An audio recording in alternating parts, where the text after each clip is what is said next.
I'm humbled, Bill, that I'd be selected for something like this. I'm not an awards type of guy naturally, I think, and I know a lot of people aren't, but I appreciate the fact that it's really about the railroad, the women and the men here that really get the job done, and that we're making improvements on a regular basis, and that's a good thing for Amtrak.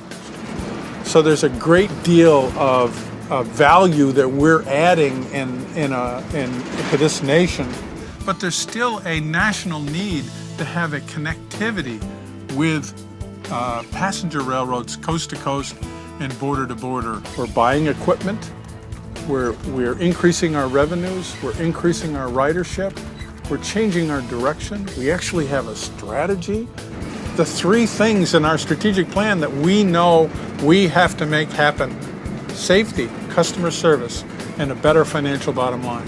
Safety is the foundation for any transportation system, because if people don't trust the safety of your operation, your company, then your customers aren't going to flock to the trains, and we're seeing them come pretty well. Congress and the public together need to get together on is the fact that if Amtrak goes away, and we have about 525 stations across the country, over 300 of them, we're the only service into those communities.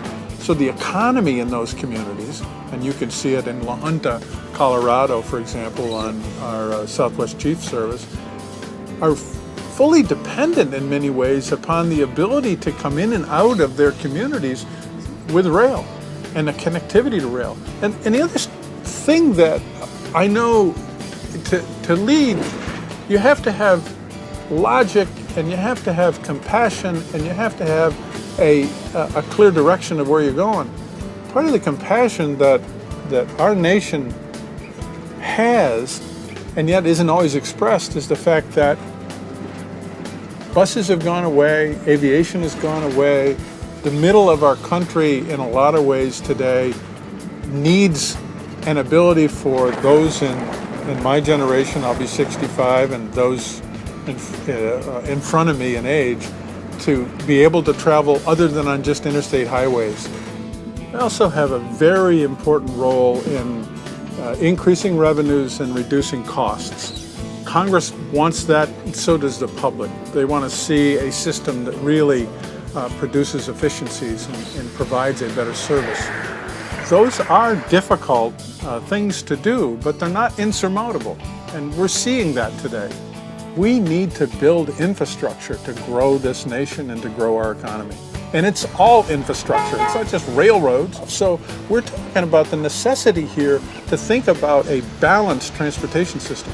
Highways, railroads, aviation, ports, and the nation is not well served by those who are lobbying and demanding for only one source, one piece of the infrastructure that needs to be rebuilt.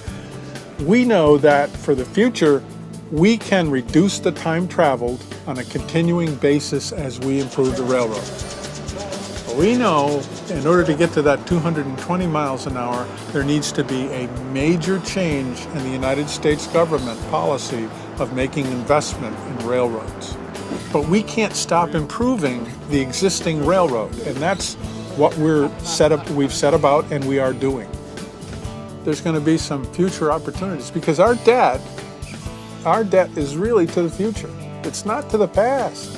It's those who are going to follow you, that are going to stand on your shoulders, that are going to improve passenger rail and rail transportation in the future by having benefited from what you've done now. So the debt you owe to the future are the people that you select now, the process that you put in place, the strategy that you have, the values that you've developed, the culture change that you're looking for to provide for the future. I've got a great team and people that are really delivering at a senior level here in this company, changing our culture, getting to something very different for the future that will deliver a better railroad and a better experience for our customers, maintain our safety, and improve the bottom line.